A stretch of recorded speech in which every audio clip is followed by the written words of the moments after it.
as we go through the pricing range and grand scheme of things, we look at lighting like we look at real estate, as far as you look at real estate and a cost per square foot to build your facility out. We look at lighting in a cost per watt type of scenario. Okay.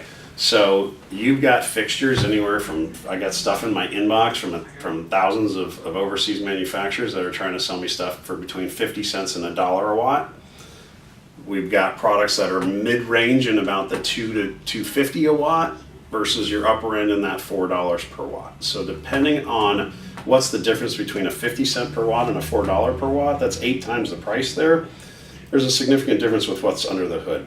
So the analogy I like to give is if you're buying a truck because you need to haul a boat and you go up and over the mountain to take your boat to the coast or the river, you probably don't want a 4-cylinder truck that's going to try to tow that boat up and over that hill. So there's a big difference between that 4-cylinder truck and that V8 truck. The same way there's a big difference between that 50 cents per watt and that $4 per watt fixture based on the guts inside of that fixture and how well they're going to perform over the lifespan of time. And so I took at people and go, anything under $2 a watt is what we consider by most people consider tier 3 manufacturing. So you got tier 3, tier 2, and tier 1 being your elite manufacturers. So anybody can make something cheaper at the end of the day. You change the components, you change the quality of the steel, the aluminum, the inside components of it, and all of that affects the product over the lifespan.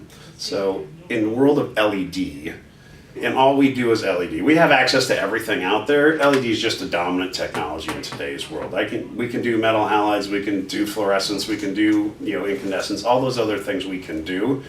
I've sold 2 boxes of fluorescence in the last 8 years, to give you an idea. Okay. LED has dominated the market. It is the end all be all technology when it comes to lighting right now, and will be for the next 5 to 7 years at a minimum. And then we don't know where it's going to go from there. It's probably going to be OLED and paint and all sorts of other things. But for right now, there's very little reason and no reason I've been able to find from a financial standpoint to not go the LED route if you're looking at upsize.